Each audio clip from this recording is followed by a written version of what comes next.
What's up, y'all? Let's get into this. We are here for the Real Housewives of Salt Lake City, season 6, episode 4. I think we're on. So let's get into it. So we're gonna without further ado, child. We pick up where we left off, honestly, where Whitney is storming off. Now, I saw a video clip interview or something with Whitney from earlier this week where she said that the reason why she reacted the way she did to Lisa is because she said that she thought Lisa had called her a redneck.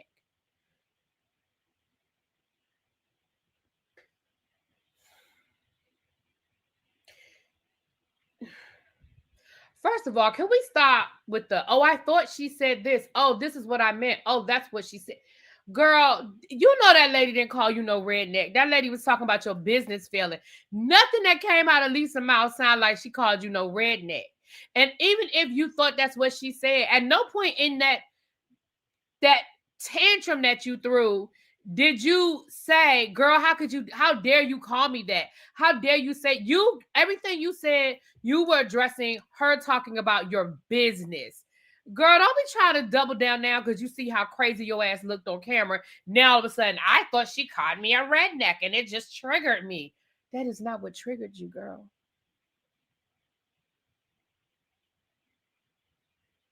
Girl, that's not what triggered you. What triggered you is exactly what you went off about. Was about Lisa coming at you about your businesses. Okay. So then she storms off. She talking about something. I'm just gonna wait Lisa out. Girl, you know who think they waiting Lisa Barlow out? Lisa Barlow don't get tired. She does not get tired of talking about herself. At what point did you think Lisa was gonna get tired of talking about herself? Then it gets on Angie. So Lisa and Angie get to going at it. Let me tell y'all something. Lisa has a way of just throwing shit out and hoping that everybody believes it. So she was like, you don't even own your own business. You only own 1.5 salons, and the rest of it are franchised.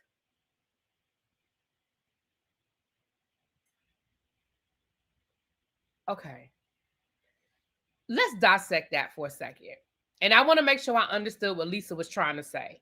So what I believe Lisa was trying to say was, Angie, you don't really own those salons. You basically franchised out your name so that people have opened up these salons under the umbrella, but they're not actually your salons. They're franchises of your name, like a McDonald's. You own a McDonald's franchise. You're the owner, but it's under the McDonald's umbrella.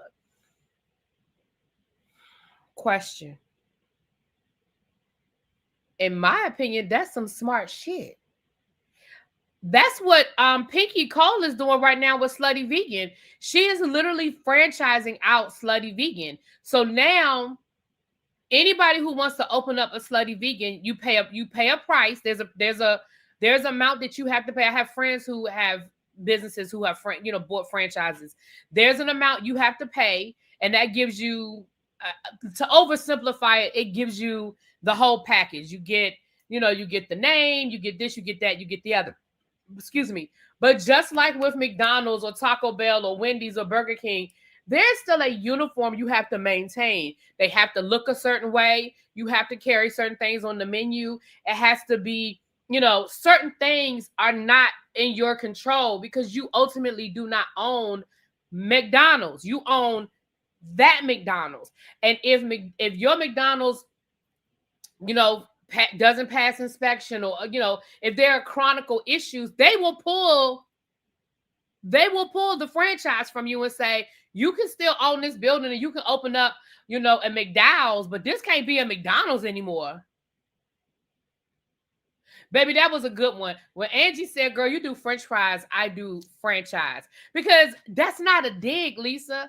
So first of all, let's assume, even if it were true that she only owns the 2 salons. I don't know. I mean, I know how you can own a half of a salon, but that her and her husband only own 2 of the salons outright, and the other 6 salons or 7 salons are franchises. Girl, that's not a dig. Girl, that's not a dig. Lisa, that's not a dig.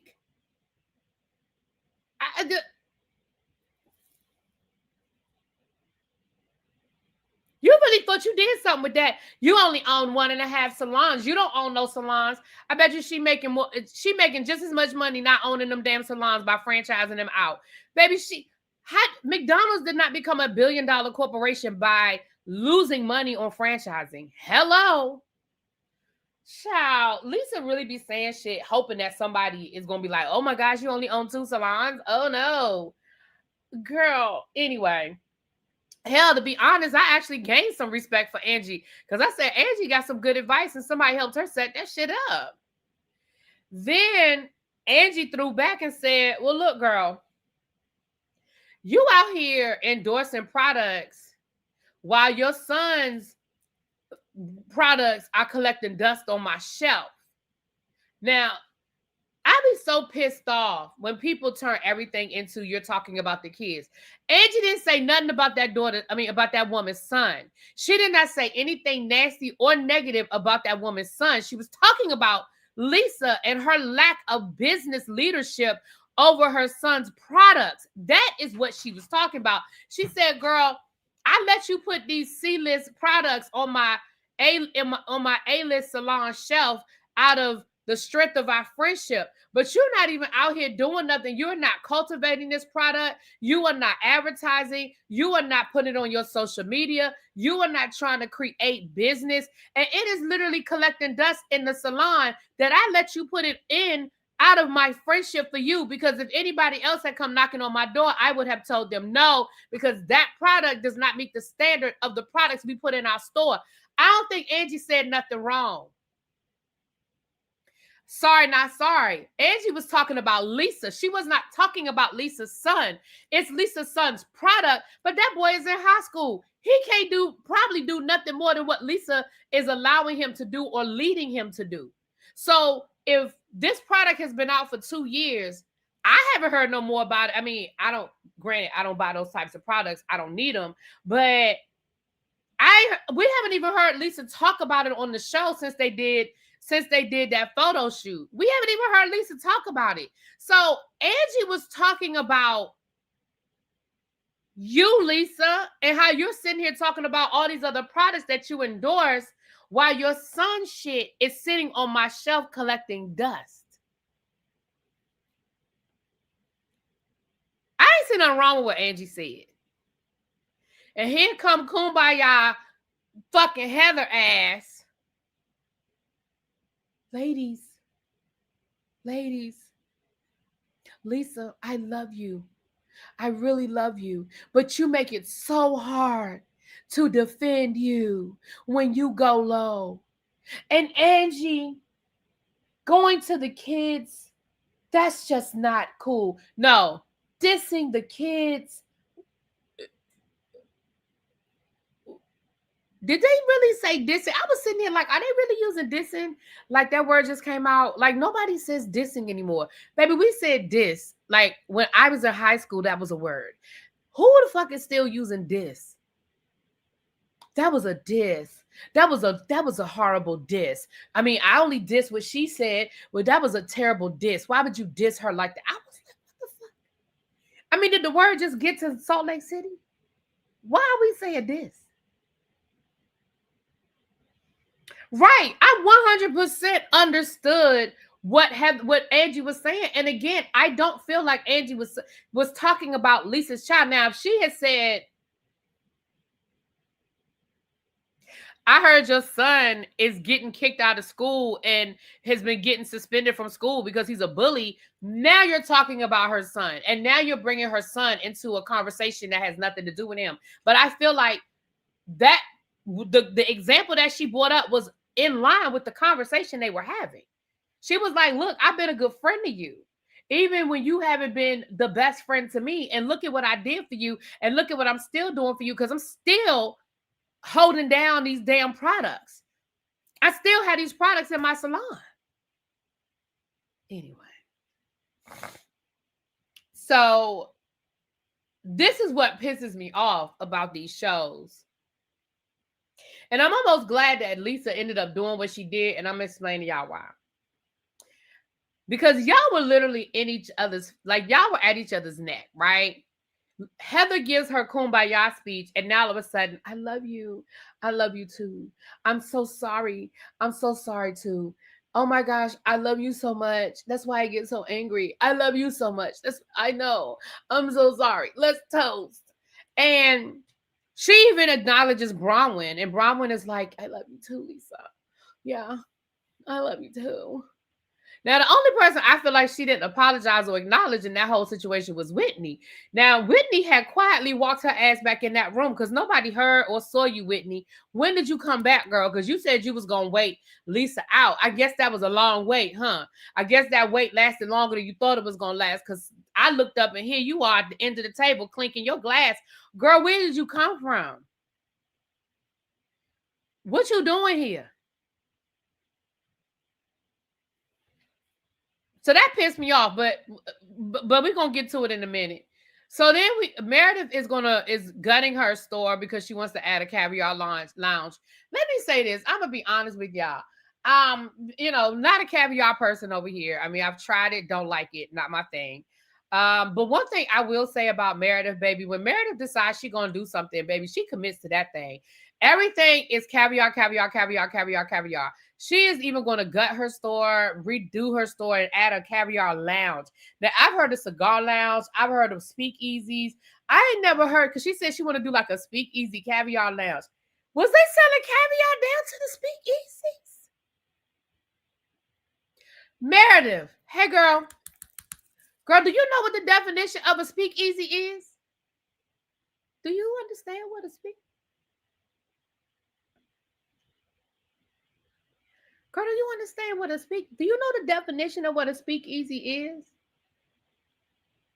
Girl, a speakeasy is not, nobody was selling caviar down to the speakeasy.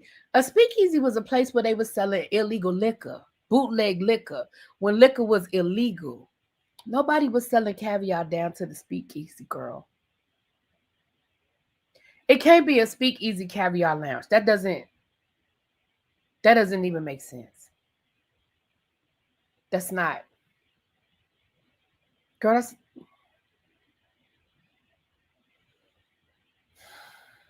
Okay, girl.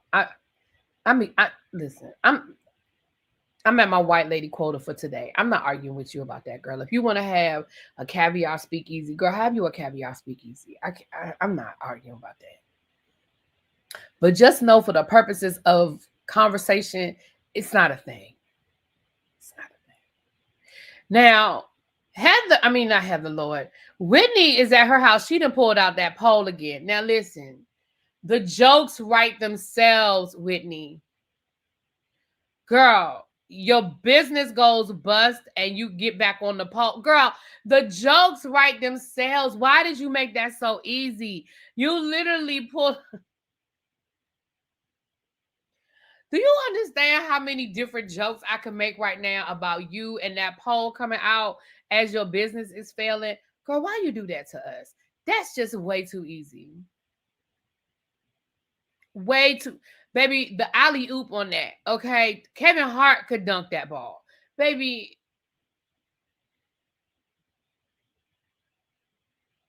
But okay, girl. Now, Bronwyn is meeting up with Lisa. Y'all be telling on yourselves so much. Y'all tell on yourselves so much. Bronwyn, you and Lisa were such good friends that you didn't even know you didn't know she had opened up a restaurant. Y'all are such good friends in a city like Salt Lake City, which, I mean, I've never been there, but I can't imagine it's like, New York metropolitan. Girl, how you didn't know she had a restaurant?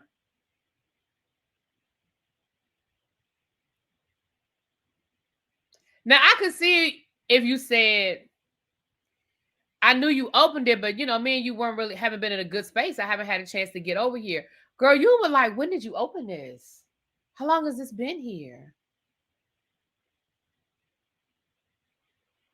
And at that point, I'm going to be honest, I kind of checked out of the rest of the conversation because I was like, y'all are not that good of friends for us to be going through all of this. But basically, they apologize to each other. Okay. Now, the one thing I will say that I can appreciate about Bronwyn is that Bronwyn held Lisa to a standard. She didn't just apologize without letting Lisa know, girl, I did shit, you did shit. I'm sorry, and you owe me an apology as well. Like you. Now, I'm not normally a fan of telling people they need to apologize because it's not usually real or genuine. Like, I don't want an apology. I had to ask for it. But in Lisa's case, you absolutely need to do that. In Lisa's case, you absolutely need to say, girl, you owe me an apology.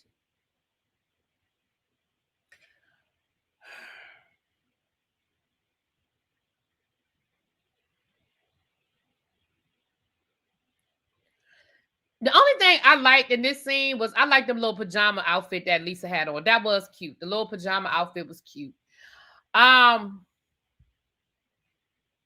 then they ultimately decided that the husbands are off limits, and so are the kids. Even though Bronwyn didn't say nothing about your kids. But Todd is off limits and John is off limits. That's going to probably last about 2 episodes. But okay, y'all. Great. That's great. All right, great. Next we see child, what happened next? Look, let me go to my notes. What was next? Was it next was Mary in the church. Now, God, don't be mad at me, but I didn't care about nothing about this scene. Looks like Mary is reopening the church, and so Mary's mom has passed away, and I feel like this scene was an excuse for them to just kind of bring that in and talk about it. Mary and her mom were estranged. They weren't in a good space. They didn't speak for years. Mary's mom thought that she should have taken over the church when Mary's grandmother died, even though Mary had basically been chosen as the successor. Unfortunately, we see this happen in families all the time, especially when businesses are involved that generate money. Baby, we done seen families fight over a house, and by the time they get done fighting, it ain't nothing left because they done spent all their money fighting each other, and they end up having to sell the house anyway to pay for the lawyers, okay? So it sounds like, at least according to what Mary was saying, that the mama put everything in place, and everybody knew what the plan was, I guess, except for her mama. Even though her mama allegedly knew until the grandmother actually passed away, and it was time for them to follow along with what the grandmother said. Years ago, back in season 1, when this show first happened, when the show first started, Up and Adam actually interviewed Mary's mom. It was actually a really good interview. There was a lot that was said about lawsuits and accusations about how the grandmother died and what Mary did or didn't do and what Robert Sr. did or didn't do. So it was ugly. And there was an interview. So I urge you guys, if y'all want to get like Mary's, even though Mary's mom is no longer here to tell her story, it's sort of memorialized in that interview. So if you guys are interested, I'm sure that after this episode, Up and Adam might repost, might repost it or something like that. But I'm sure you can find it. If you just Google it, it'll come up. It was a good interview. I remember watching it when when he first put it up.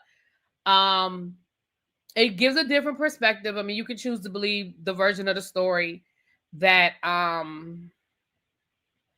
you choose to believe, but there's that. So Lisa goes down to Angie's lounge. I mean, Lord, I said lounge.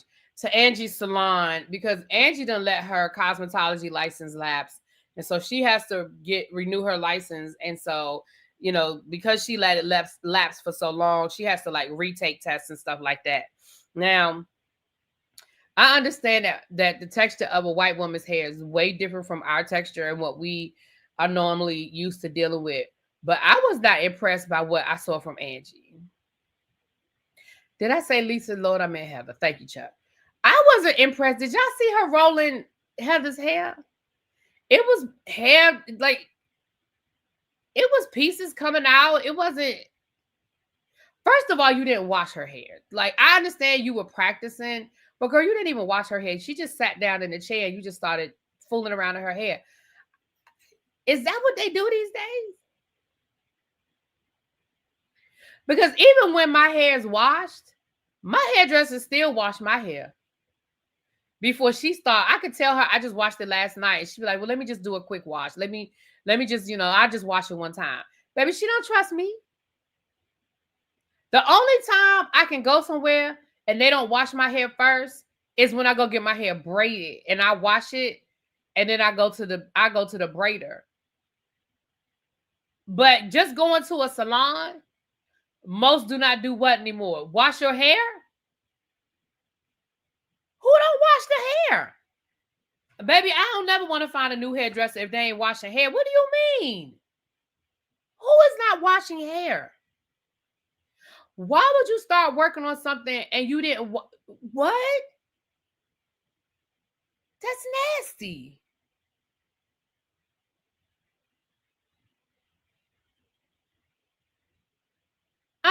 Cajun. I don't know what salons that is. That's them young people. That must be them young people, that young shit. Ain't no way in hell I'm going to a hairdresser that ain't gonna wash my hair. And I'm not paying you extra to do it. That's part of the fucking service.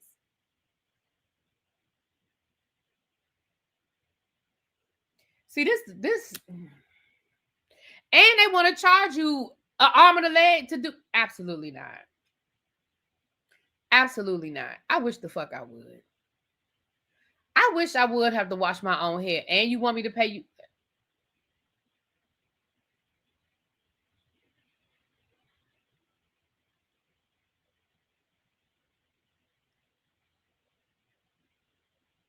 Absolutely not.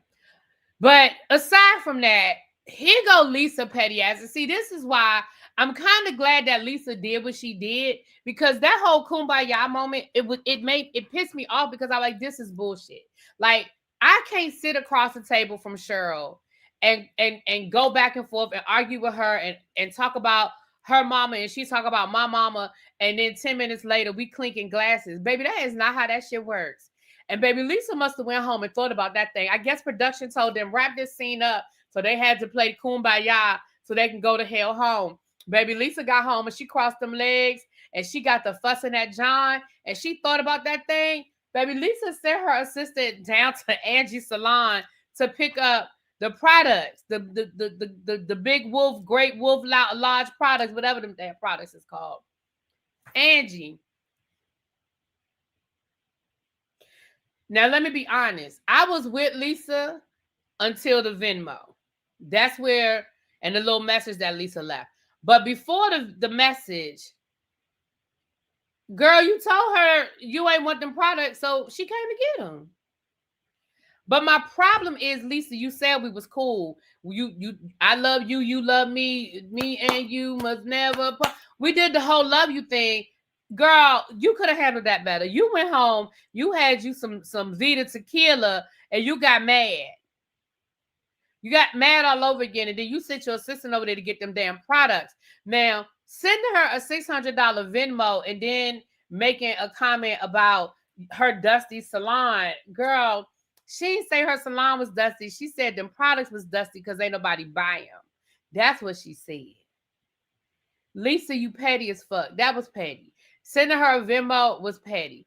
Now, Angie's response, I was actually here for. See, this is shit that be making me mad, Heather. You talking about something, you got mad at Angie for her response, but you're not mad at Lisa for what she did?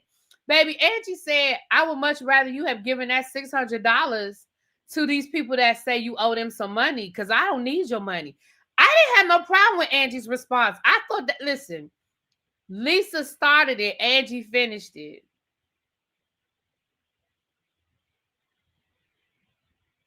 Lisa started it and Angie finished it. I don't see where Angie did anything wrong. She Venmoed that lady $600 and told her she had a dusty salon after coming to pick up the products, after saying we cool. I apologize. I'm sorry. She apologized, said she was sorry. Baby, Angie said,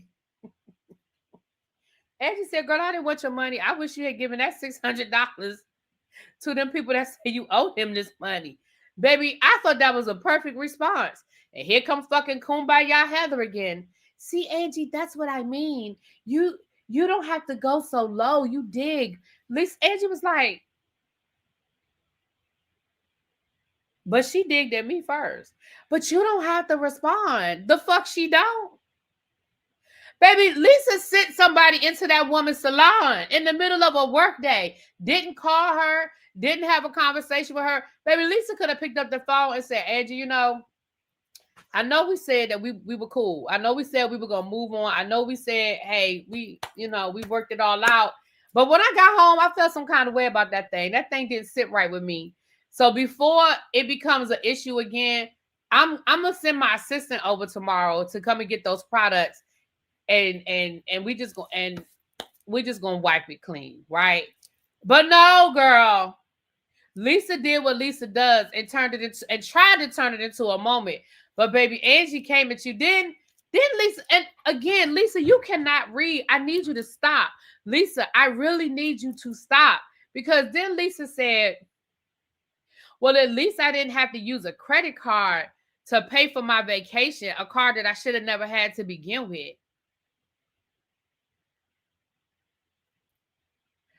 First of all, let's dissect that. Number one, once again, Lisa, read the room. You are currently in the middle of a lawsuit with a man alleged that he got an American Express card for you because you didn't have the credit to get one for yourself at the time.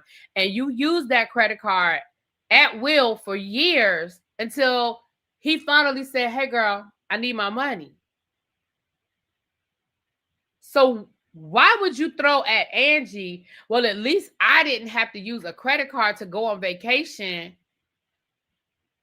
Raise your hand if you've ever used a credit card to go on vacation, because what the fuck are they there for? If you can't use a credit card to go to Bella Noche's, where you supposed to go? When the fuck are you supposed to use a credit card? I think out of all the times to use a credit card is on vacation. Are you crazy? That's not even a read, girl. That is not even a read. Are you crazy? I literally have a credit card that I keep a zero balance on, and the only time I use it is when I am on vacation. That is my break in case of an emergency card. I usually don't even keep that credit card in my wallet unless I am going out of town. And sometimes I use it for something really important while I'm on vacation. And sometimes I use it because I saw something I liked and I wanted it.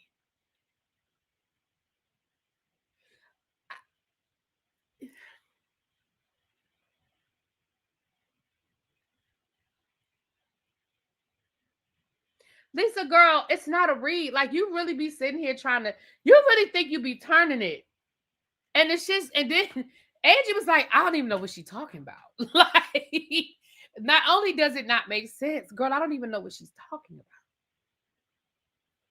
So then we have Whitney and Brandy going out with each other. Now, I need Chuck, you watched the episode. Quake said she fell asleep watching it. Anybody else that watched the episode, I really need y'all to go back and see if y'all saw what I saw. That scene where Brandy and Whitney were in that flower shop. Did y'all catch that it sounded like Whitney was feeding Brandy her lines? So first they're walking around the shop and Brandy said, I'm glad you invited me out. I mean, damn it, I said Brandy. Brittany, my bad, Brittany. And at the same time, she was saying that Whitney was like, yeah, I'm glad you invited me out. As if Brittany was forgetting what she was supposed to say. So then Brittany was like, yeah, I wanted to. And it was like she was trying to remember what she was supposed to say. So Whitney said, yeah, you wanted to ask me? And I was like, does it sound like, okay, Chuck, you caught it too? I was like, are we feeding each other lines? Like, what the fuck? Like, did you forget why y'all was supposed to be in the flower shop?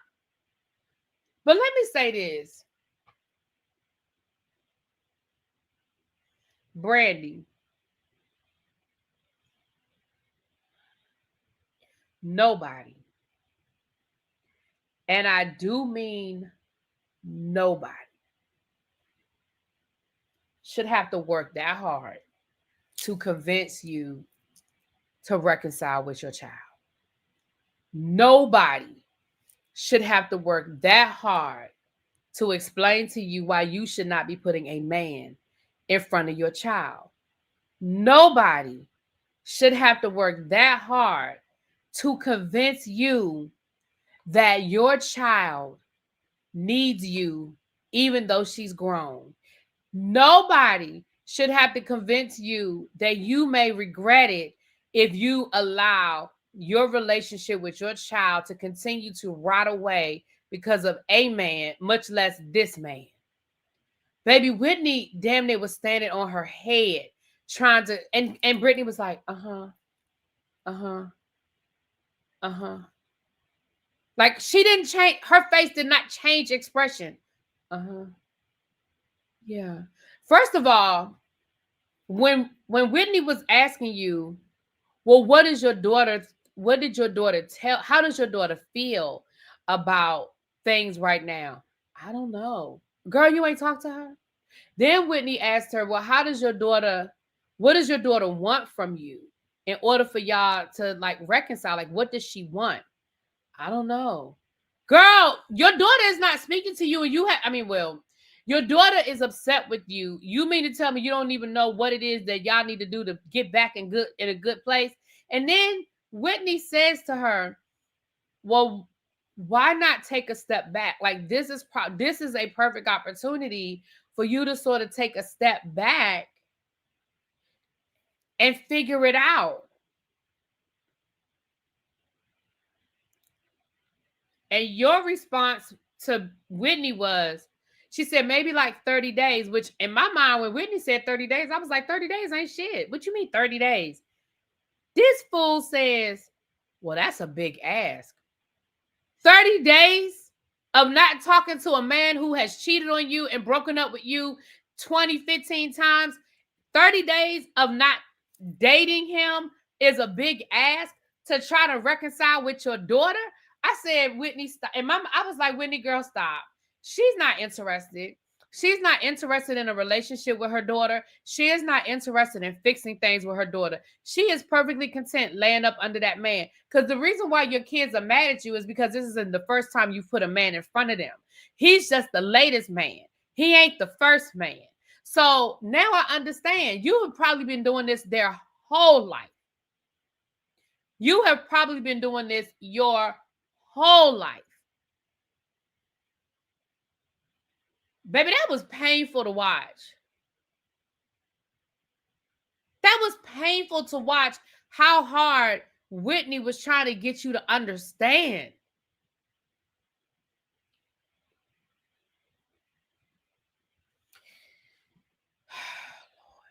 Now let's hop on over here to Bronwyn's house and her mama. Let me tell y'all something. I know some of y'all want me to be mad at Bronwyn's mama. Some of y'all want me to come down here and read that lady and her eyebrows. I know y'all do. I know some of y'all want me to dig into this lady. I know that's what y'all want. Baby, I ain't about to do it. I ain't about to do it. Let me tell you why. It's a couple of reasons why.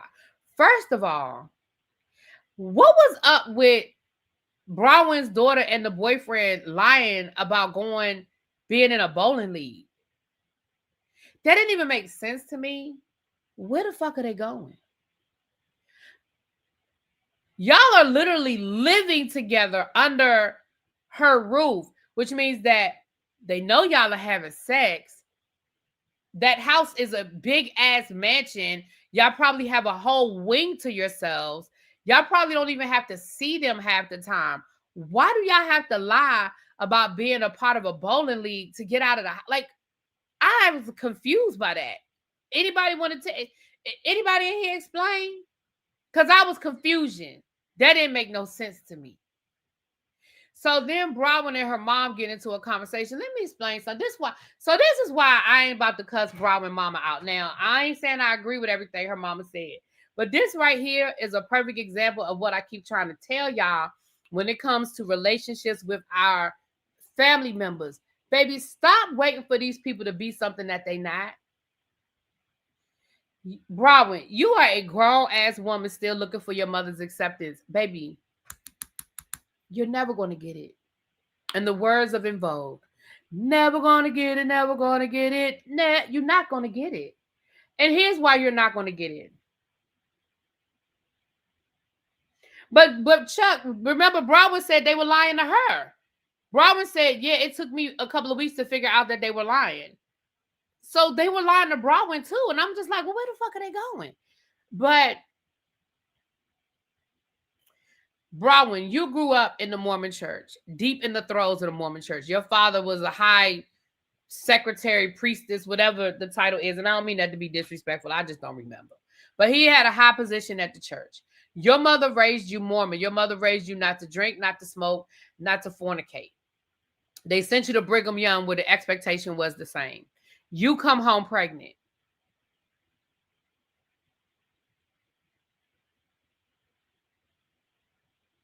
Now, let me be clear. I think it's absolutely fucked up that your mother did not accept her grandchild once you came home. Because at the end of the day, what's done is done. It is what it is. I think it's fucked up that your mother did not accept the pregnancy. Right? And I think that there was a part of you that felt like, yeah, I know who my parents are and I know how deep they are in this religion thing. But at the end of the day, I'm still their daughter and they're going to love me even though I made a mistake. I know that's what you thought was going to happen. But at the end of the day, your parents showed you that they are who you always knew them to be. Your sister did it the right way. I'm saying in air quotes, right? Your sister, sounds like your sister got married and then she got pregnant. So your mother accepted that grandchild. And it sounds like your parents tried to get you to give the baby up for adoption and you wouldn't do it. And what it sounds like to me is that the compromise, and I'm not saying she had to accept their compromise, but it sounds to me like the compromise was, well, you decided to keep this child, so we're going to babysit, we're going to help you while you go to work. Because your mother said, and I believe her mama believes this. Listen, I believe her mama wholeheartedly believes that if she didn't help babysit or watch that child while Brodwin went to work, that Brodwin would have ended up losing that child. I believe that 100%. Now, do I believe it's true? No, I don't. I think Brodwin would have figured it out, and I think Brodwin would have been fine.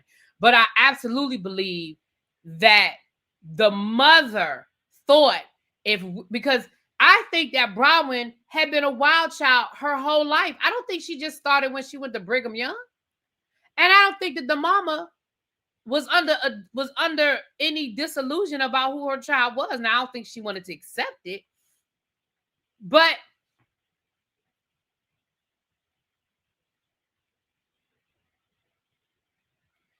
when that mama said, and it's not funny, but when that mama said, you would have lost your child without us, she believes that, y'all. And when she said, well, you decided to keep it, you wouldn't put it up for adoption. See, this is my advice to Bro. Now, in the beginning, I wasn't even mad at the mama, but by the end, I was. By the end, I was like, okay, you was on that bullshit. But this is what I'm going to say to Bravo. And this is much easier said than done. I get it. I get it. This was much easier said than done. I get it.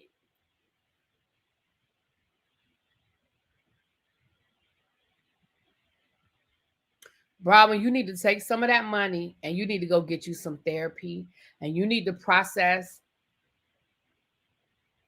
the disappointment in your parents. You need to process what you don't feel like they gave you. You need to process how you felt like they weren't there for you the way you needed them to be there for you. You really need to sit on somebody's couch and you need to process that. And then you need to accept the fact that your mother's never going to give you what you need, because she's not. Your mother, number one, your mother doesn't respect you. She doesn't respect you. She told you that last week. When she said, basically, if you hadn't met Todd, basically your life would have been a failure. That the only reason why you're doing well is because you met this rich man. That's what her mama told her last week. Well, if it wasn't for Todd, where would you be? As if Browyn would not have still been successful without Todd. So your mother already told you last week she does not respect you. She told you this week she doesn't respect who you are as a parent. She doesn't agree with how you parenting your child, and she doesn't respect how you're parenting your child, and she thinks you're doing it wrong. Now, to be honest, Browyn, when you said my mother thinks it's weird that I'm allowing my daughter's boyfriend to live in a house, I was like, girl, a lot of us do. Like, I ain't saying I agree with your mama on everything, but a lot of us think that that's weird that you are allowing your daughter's boyfriend to live under your roof. I think a lot of us feel that way, especially since your daughter is like fresh out of high school. Like, we're not talking about a 30-year-old that's coming back home after being out in the world and maybe need to come home and save some money or something. Baby, your daughter's in her early 20s, late. I mean, I don't know exactly how old she is, but she just graduated, didn't she? Girl, a lot of us are side-eyeing that. I know I am.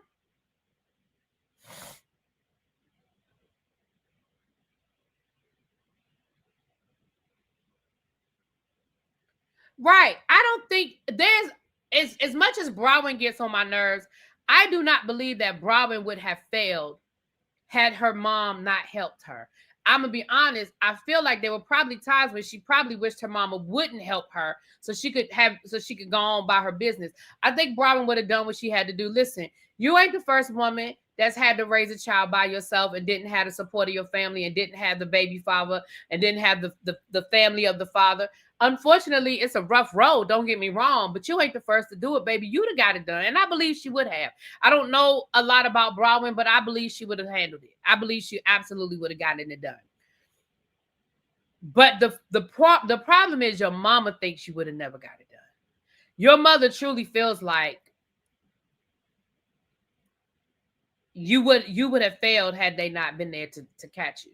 Now, what I mean by I'm not gonna cuss her mama out is this is who your mother has always been. You said it yourself. She's been like this your whole life. So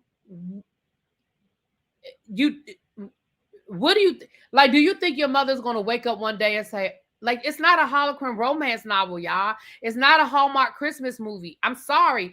I love those movies so much because it's not reality, because I can see a happy ending, because life isn't always a happy ending. Like, I know a lot of people don't like the movie. That's part of the reason why I love the movies. I told y'all before, I don't like movies where I have to think at the end. I don't like movies that make me cry, not out of happiness, but make me cry like, damn, that was he had to die. Like, I don't like those kinds of movies. I like movies that make me feel good at the end. Sorry. And Browyn, this thing with your mom is not going to end that way, because she is, even in the midst of her living under the roof that you are providing for her, she's still telling you she don't respect your ass. She's still telling you you wouldn't have been shit without her. She's still telling you this. She basically is like, well, you went from us to Todd. And it sounds like Browyn, there was something in the middle.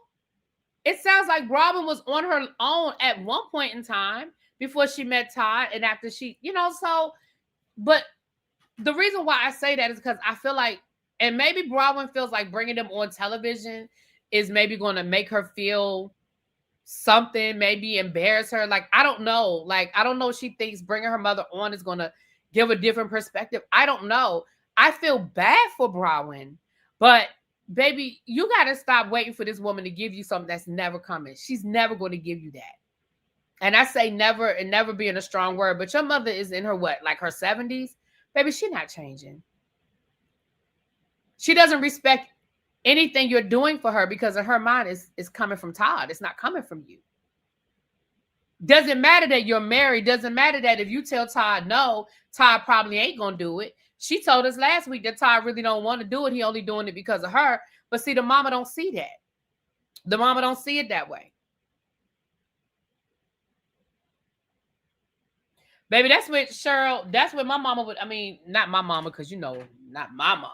But if I had that sort of a relationship with mama, that's what my mama would be.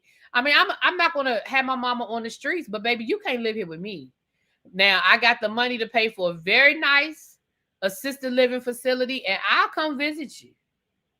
And I'll make sure that the grandbaby comes and visits you. Well, no, I ain't gonna say that because she grown. I ain't gonna make her do shit. She grown. But I'll come and visit you. I'm not gonna dishonor you at this point in your life.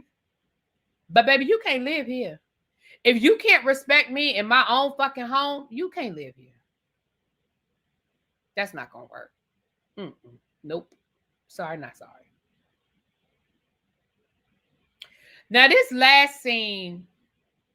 See now, Angie, I had your back, girl. I was rocking with you and I had your back. But this shit right here that you pulled at the end of this episode was some bullshit. So you take Meredith out to lunch to tell Meredith that Lisa was going behind her back, trying to do research on her and trying to dig up shit on her. First of all, Meredith already know that.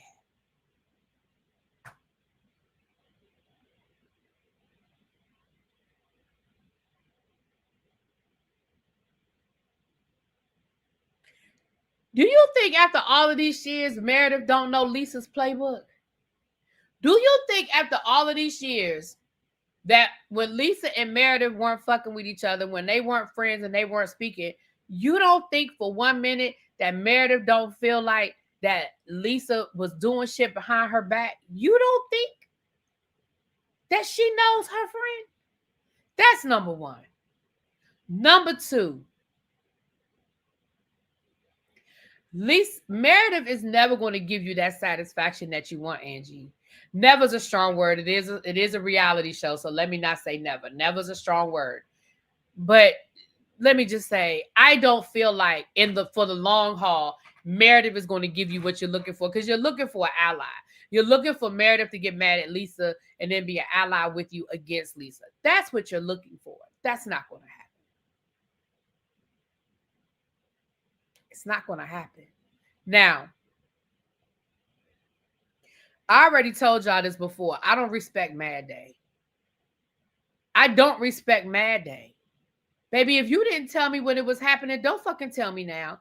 If you didn't find a need, a reason, or any way to tell me all of this before when things was good, baby, don't come and tell me now that you looking for an ally and you want me to team up with you to go against Lisa. Because baby, that's not how this is getting ready to work. Baby, Meredith and Lisa will fight when Meredith and Lisa want to fight. You're not gonna make Meredith and Lisa fight. I mean, you're not. That's like Whitney and Heather. Well, no, I shouldn't say that because, child, Heather will listen to what other people are saying, child, and so will Whitney. They ain't the same. But you're not gonna make them fight. They have fought. They have been through the trenches. They have given each other hell, and they have become friends again. Baby, you're not gonna make them fight. I don't think Angie wants Meredith as an ally. I think she's doing it because she's pissed off at Lisa. So then what do you think she wants Meredith to do with that information then? I understand what you're saying but what does she want Meredith to do? Go turn around and cuss Lisa out? And then what? I just thought that was some shiesty shit and I don't respect it. I don't respect that. I don't respect Mad Day. Don't come and tell me what somebody said about me now that you're mad. If you really bothered you that much or you really felt some kind of way when they said it, you should have told me when they fucking said it. Matter of fact, don't tell me shit. I mean, unless something that they doing is going to cause me some bodily harm, you know what? That's how they feel about me, that's how they feel about me. Don't tell me that. I don't care. I mean, I care, but I don't care. You know what I'm saying? Like, don't come running to me because now you got a problem. And now you want to tell me everything that person's done. You ain't feel no kind of way of telling me about it back when y'all was good. So don't tell me about it now. The fuck?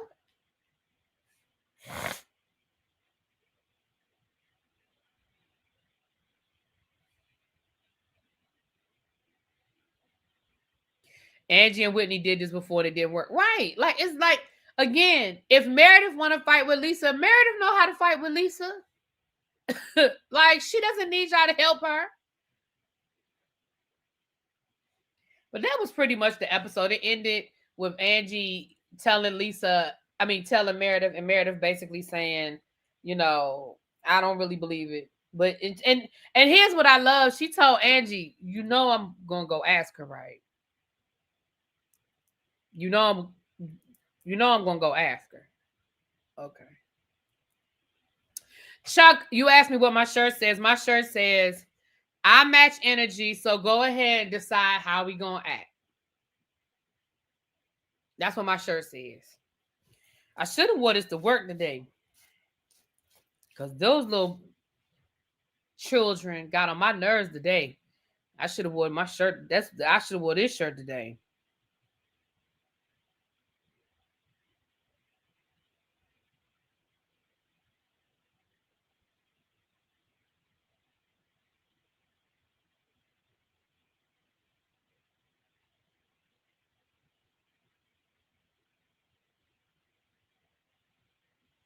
All right.